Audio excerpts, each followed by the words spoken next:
Hello and welcome to Capacity TV at ITW Asia. I'm delighted to be joined by Amajit Gupta from Lightstorm. So, what do you see as the biggest driver in advanced connectivity in the next 5 years? The biggest drivers in Asia obviously starts from the demand, Mhm. which is the largest in the planet with the youngest population and the demographic dividend that Asia has.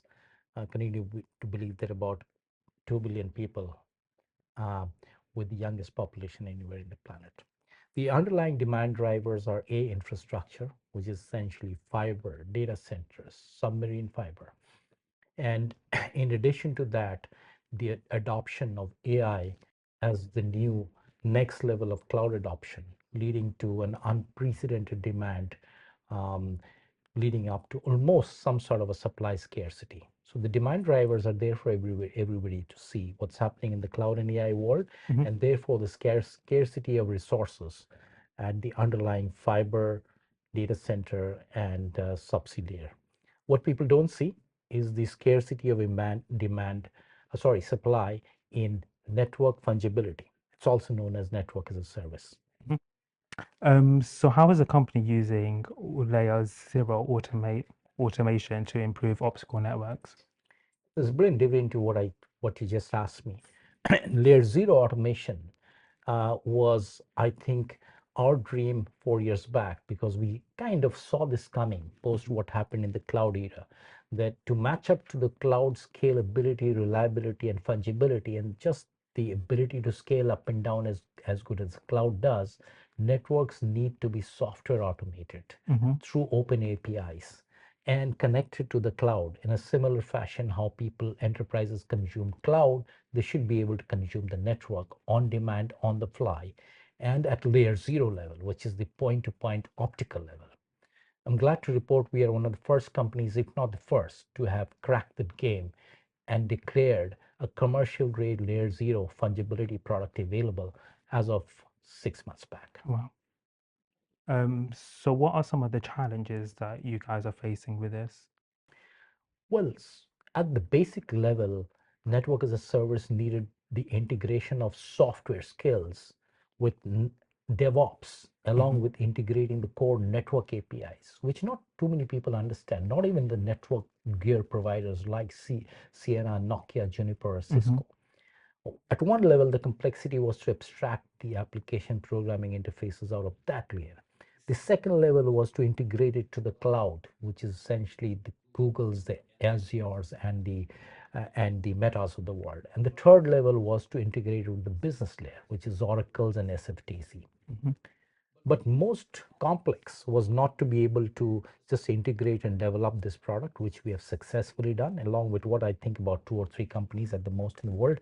The most difficult part was trying to automate layer zero, which is the physical point to point connectivity, whereas where you have to automate the physical part of connecting patch cards and switching ports. Mhm. So we basically combined robotic automation along with software-defined network in a very smart way.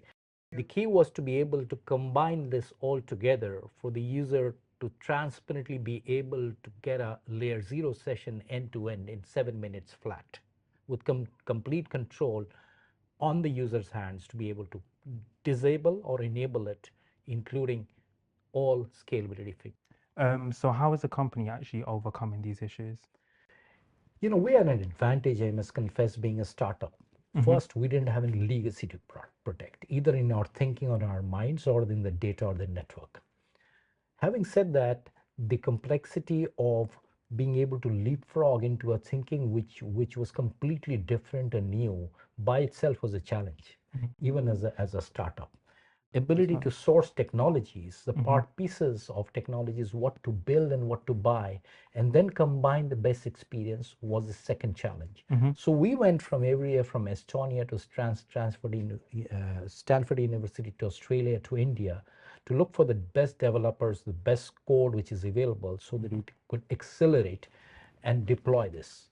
Our idea was to try and fail as opposed to build something which is perfect, which the telco world is notoriously famous for. Mhm. And we said we'll fail as many times to but get it right fast enough so that the market can conceive and see the beauty of this technology. Mhm. I'm very proud that it took us about 18 to 24 months. It was the most difficult part of the incubation journey, but it fetched us great results as of date. What investments are the company making to enhance its digital infrastructure? Well, one is we'll continue to innovate on the software layer to Mhm. do the things that I said, to be able to make the network programmable, the business support systems programmable, even the cloud programmable. Second is we are doing the next best thing, which is to attach itself to the cloud. Mhm. With every software cloud company today getting platformized, we are offering that product as an underlay to the core cloud offerings from many of the large cloud companies to be able to make this offering transparently available to enterprises through them. Mhm. So we have an active certified sell-through product partnership with Azure, Mhm. with GCP, and with Amazon as of date. Mhm. We will expand these partnerships many scale for reach to market. The second is the investment, which is core to our business. For networks to be programmable, it's important to understand and own the network. Mhm. That's our view. So we begin to own as many networks as we can. We own a big network in India. We own a substantial network in Indonesia. We are just about to own a very large subsea network across US, Guam, Japan, and Australia. And you'll soon see us going down this way, expanding our footprint in Asia as our new investments roll out. Mhm. Couple it back to the software and people initiatives, and that really is our big investment focus. Mhm. So how do you think the connectivity providers are adapting to support growing AI adoption in AI APAC? adoption. Great question, because this company started when cloud adoption was getting at its peak, which is post pandemic. People are working from home, using software as a tool, and just went through the roof. Mhm. We kind of see that tsunami even many times more with AI staring at us at the face.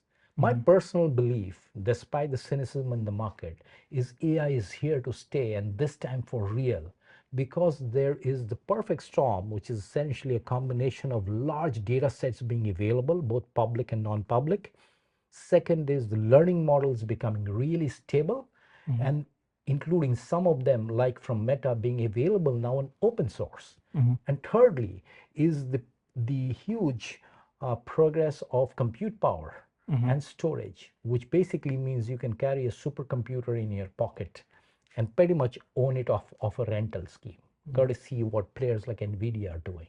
Now, very rare in history has three such things timed itself so perfectly together, Mhm. which is what I think I feel most excited about AI. Because writing the use cases to suit individual needs is what users and enterprises have forever been doing. Mhm. But they never had access to cheap learning models at such scale, compute at such scales, and open data sets available to experiment. Mhm. Having said that, I think as a connectivity provider, I personally feel there is an onerous responsibility to live up to the expectations of AI, Mhm. though very few people connect it back to AI, because I think AI has three pillars to succeed. Mhm. One is the learning models, which I just talked about, which is the premise and domain of the Metas, the Microsofts, and the Googles of the world.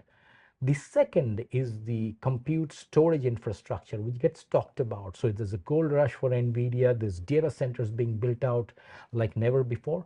I worry a little bit about the cooling and the power underlying pieces, which is going through the roof, and nobody's talking enough of it, but I think is soon going to hit a lot of supply side gaps, particularly in emerging countries like Asia where demand is highest.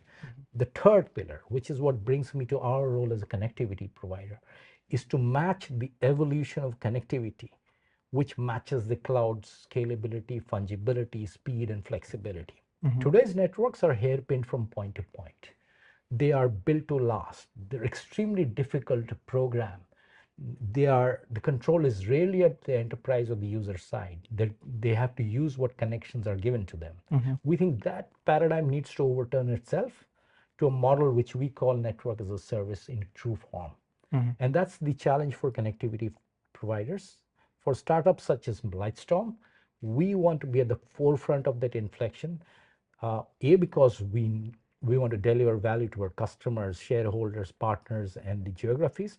But B, because in the Asia context. I think whatever we do now is going to see fruits in many years to come. In other words, this is the time for action in Asia to be able to reap the rewards in 3 years' time. And in many sense, it's like the perfect storm before the calm, when things are beginning to pan out completely different than it's ever happened in the past.